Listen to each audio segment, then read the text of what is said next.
the climate crusaders strike again. This time, they are deflating your tires and bragging about it. The eco-warriors known as the tire extinguishers are moving across the U.S. In June, they targeted dozens of SUVs in New York City, sneakily letting the air out of tires. And their deflating tour is picking up speed. They're hitting other cities like San Francisco, Chicago, even Scranton, Pennsylvania.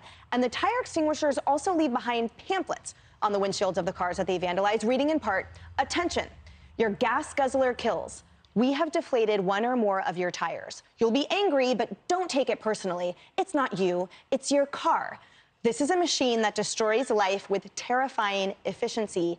So, Kaylee, they should also not take it personally when they're prosecuted for vandalism. Exactly. The tire extinguishers. These guys are like the crazy Ruth sent us, Jane's revenge protesters in tire form.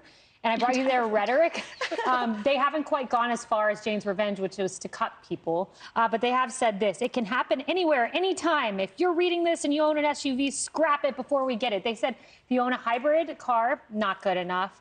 You own an energy-efficient car, electric car, not good enough. And they said they encourage people to go to affluent neighborhoods.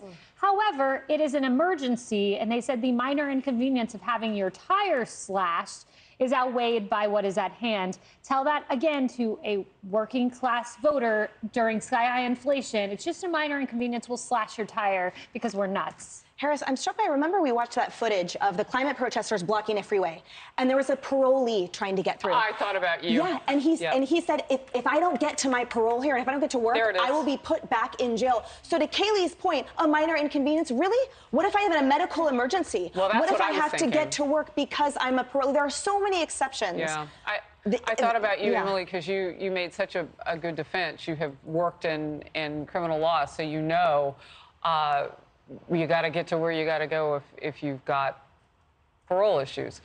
What if you are sick? What if you're having chest pains? What if something's going on with your child in the back seat and you need to go someplace? Gosh, I sound like Kamala Harris today. No, you don't. You never do. I think I do. I think I got it from her. I think I got the get to go. But you know, you got to put your child in the back seat, in the car seat, and you realize you look down, your tire's slashed.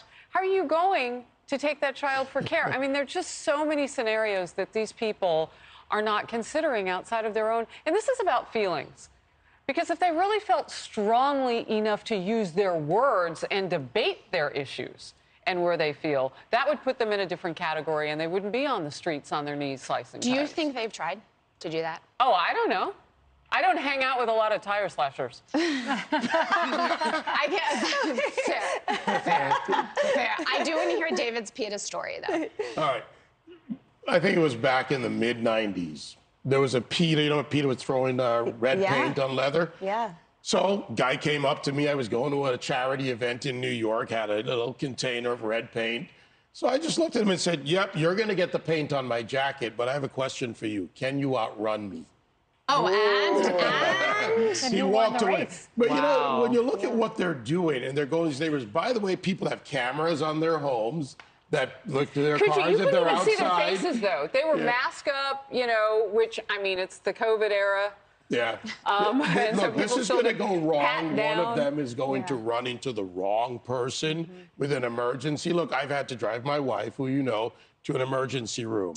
Now, imagine if I have to do that and I go out and the tire's down. Exactly. Yeah. So I appreciate everyone's concern about people getting to places in an emergency, but I don't want to distract from the actual point that they're trying to make here. Is this peaceful protesting? Is that this would probably not fall under civil disobedience, is my understanding, but I'm not a scholar exactly on where the line is.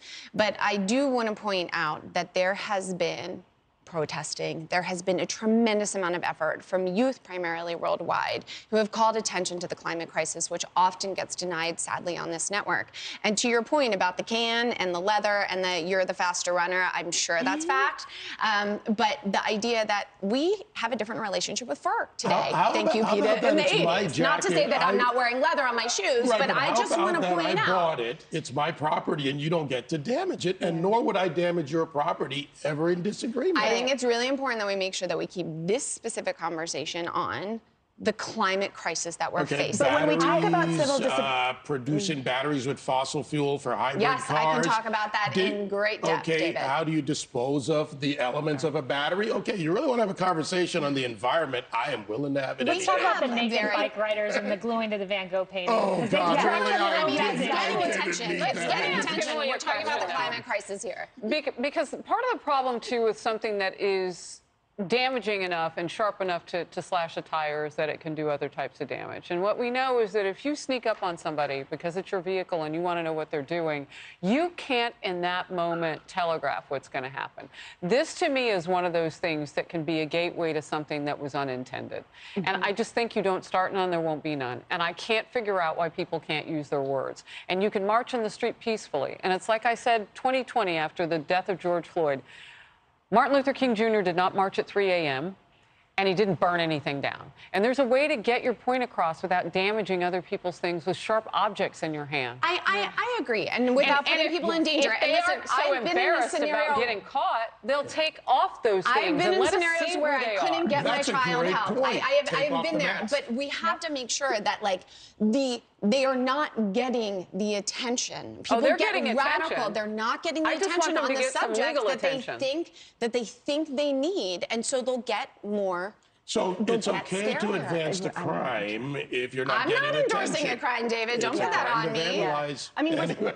I will just say respectfully, I think that the topic wasn't about climate crisis. It was about the vandalism that those activists are engaging in, that it's not civil disobedience. It's not calling their rep or advocating for a local Which hasn't really worked to elective date. But how do we know if they, I mean, has every person Talk that to has your Democrat extinguished the president. tire I on mean, if you're not getting the attention, you got a president who I reportedly am agrees with certainly you. disappointed in how Biden has handled the climate crisis. Well, then I'm not parking near you. I'm kidding. Just write hybrid. Right. on I'm the just side. gonna write, I'm green, I swear. I recycle. And just to be clear, they were extinguishing the air out of tires. They weren't slashing them, yes. But, you know, David, to your point, I drive the irony is, so I drive a I 70... run flat tires, by the way. Good luck with that one. Hey everyone, I'm Emily Compagno. Catch me and my co-hosts Harris Faulkner and Kaylee McEnany on Outnumbered every weekday at 12 p.m. Eastern, or set your DVR. Also, don't forget to subscribe to the Fox News YouTube page for daily highlights.